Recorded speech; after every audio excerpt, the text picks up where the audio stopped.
अपनी mummy papa के साथ कानपुर में रहती थी। मेघना के पापा स्कूल में साइंस के टीचर थे। हर संडे को मेघना के पापा मेघना को पढ़ाते हैं। बेटा, न्यूटन की गति का तीसरा नियम बताओ। प्रत्येक क्रिया की बराबर एवं विपरीत दिशा में प्रक्रिया होती है।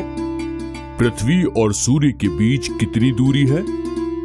150 मिलियन किलोमीटर। शाबाश बेटा, तुम जरूर एक दिन विज्ञान के क्षेत्र में कुछ करके दिखाओगी।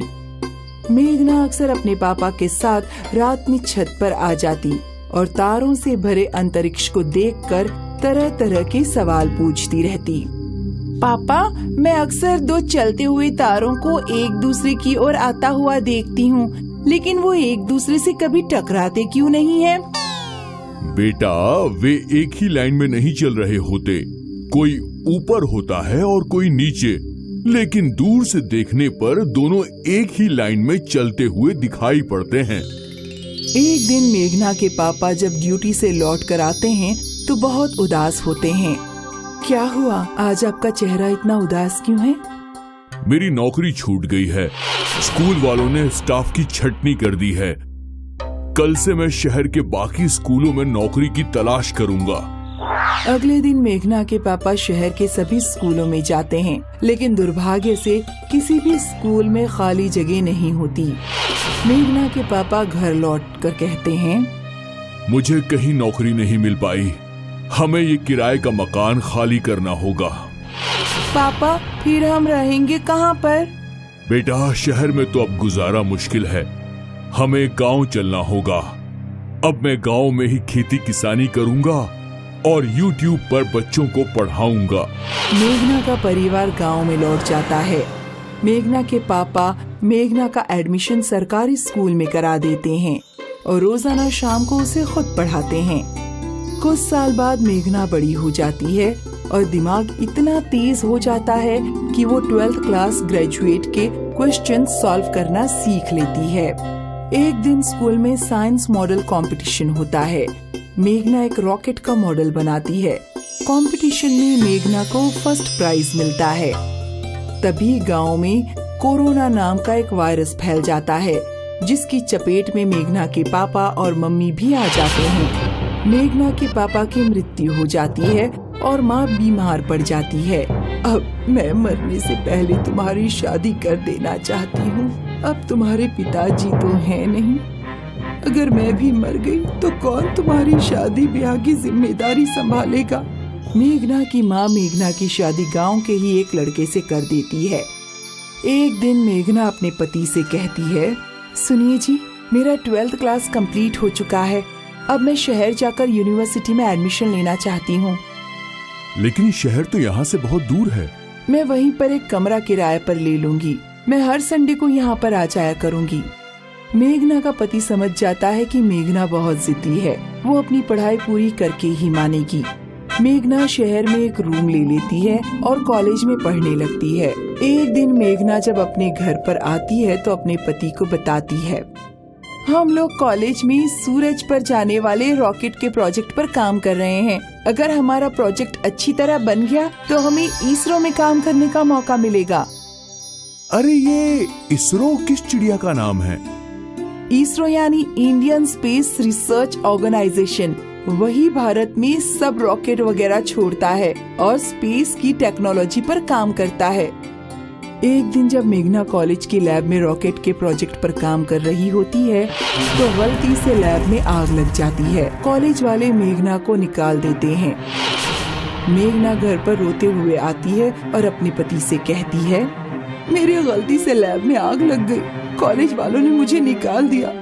मेरी समझ में नहीं आ रहा अब मैं क्या करूं। तुम अपना प्रोजेक्ट यहाँ घर पर ही बनाओ। जो भी जरूरत का सामान होगा वो मैं तुम्हें ला कर दूंगा। मेघना अपने पति की सहायता से लगातार 6 महीने तक सूर्य पर जाने वाले रॉकेट के प्रोजेक्ट पर काम करती रहती है। एक दिन मेघना पूरा प्रोजेक्ट कंप्लीट कर लेती है और सीधे इसरो के ऑफिस में चली जाती है।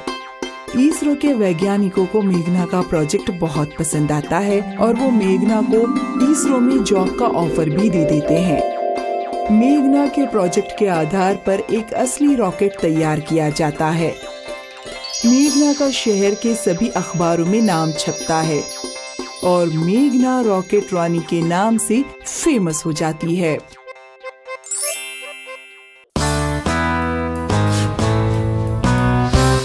ये कहानी है महाराष्ट्र के विदर्भ जिले की। विदर्भ एक ऐसा क्षेत्र है जहाँ हमेशा सूखा पड़ा रहता है।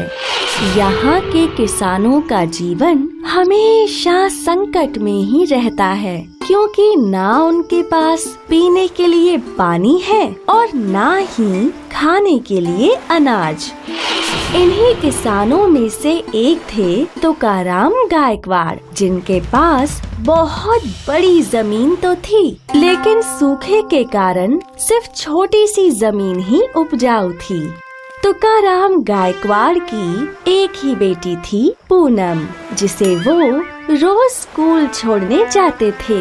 बाबा, आप मेरे को रोज स्कूल क्यों ले जाते हो? मेरी बाकी सहेली घर पर रहकर अपनी माँ का हाथ बटाती है और एक मैं हूँ जो सब लड़कों के साथ स्कूल जाती हूँ। क्या मैं एक लड़का हूँ? धत पगली, क्या स्कूल सिर्फ लड़के जाते हैं? और मैं तेरे को रोज स्कूल पढ़ने ले जाता हूँ ताकि तू पढ़ लिख कर एक बड़ी अफसर बने। बड़े अफसर क्या करते हैं?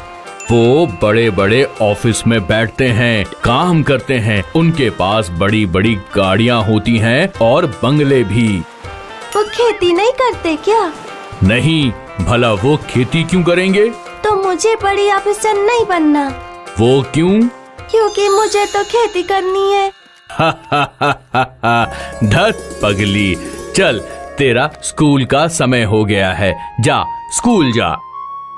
पूनम को बचपन से ही पेड़ पौधों से बहुत प्यार था। वो अक्सर पेड़ लगाया करती थी और उसका ये प्यार उसके बड़े होने पर भी जारी था। आज पूनम 10वीं पास हो गई थी और तुकाराम जी बहुत खुश थे। वो पेड़े लेकर घर पर आए। अब मेरी बेटी बड़ी ऑफिसर बनेगी। अच्छा, ये बता तू इंजीनियर बनेगी या डॉक्टर? बाबा। अरे बेटा पूनम, बोलना, क्या बनेगी, इंजीनियर या डॉक्टर? बाबा, मुझे कृषि वैज्ञानिक बनना है। क्या कृषि वैज्ञानिक? क्या रखा है इस कृषि विज्ञान में? मैंने सोचा था तू डॉक्टर बनेगी, लोगों का इलाज करेगी और मेरी छाती चौड़ी हो जाएगी, लेकिन ना जाने तुझे क्या लगाव है इस खेती से। तुकाराम जी वहाँ से गुस्से में निकल गए। पूनम की माँ ने भी उसे बहुत समझाने की कोशिश की, लेकिन खेती के लिए उसका प्यार अटूट था। वो आगे पढ़ने के लिए ट्रेन में बैठने ही वाली थी। पूनम बेटा, क्या रखा है इस खेती में? देख किसानों की हालत देख। मैं चाहता हूँ कि तेरी जिंदगी अच्छी बीते, तेरे पास बड़ा घर हो, बड़ी गाड़ी हो और सब कुछ हो जो मेरे पास नहीं है। कृषि वैज्ञानिक बनकर तू क्या करेगी? आपके जैसे गरीब किसानों के सपने पूरे करूंगी। आप सिर्फ मेरे बारे में सोच रहे हो और मैं ये चाहती हूँ कि विदर्भ के सारे किसान खुशी से रहे, किसी का भी जीवन गरीबी में ना गुजरे।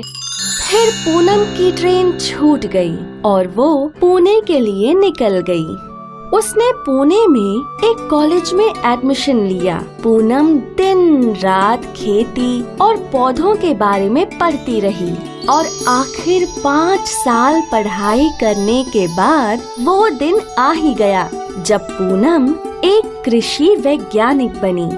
उसकी मेहनत और लगन से उसे सरकारी ऑफिसर की नौकरी भी मिल गई और फिर पूनम अपने गांव वापस लौटी सरकारी गाड़ी में, वो भी विदर्भ की कृषि ऑफिसर बनकर। और अब तुकाराम जी को अपनी गलती का एहसास होने लगा। उन्होंने अपनी बेटी को गले लगाया। पूनम ने विदर्भ की प्रगति के लिए बहुत अच्छे तरीकों का इस्तेमाल किया, जैसे रेन वाटर हार्वेस्टिंग। पूनम ने किसानों में हाइब्रिड बीजें बांटी जो विदर्भ की तेज गर्मी और पानी के लिए ही बनी थी। कुछ ही महीनों में जो खेत हमेशा बंजर होते थे वहाँ फसलें लहराईं, सब्जियाँ दिखने लगीं। सभी लोग पूनम की प्रशंसा कर रहे थे। अब लोग तुकाराम जी के पैरों में गिरकर उनका धन्यवाद कर रहे थे। ये देखकर तुकाराम जी की छाती चौड़ी हो गई कि आज उनकी बेटी की वजह से उन्हें इतना सम्मान मिल रहा था। तो बच्चों, इस कहानी ने हमें ये सिखाया कि कोई भी करियर छोटा या बड़ा नहीं होता, और अगर हमें किसी चीज से प्यार हो तो उस पर डटे रहना चाहिए। जैसे पूनम के पेड़ों के प्यार ने उसे कृषि वैज्ञानिक बनाया, जिसने पूरे विदर्भ की जिंदगी बदल दी।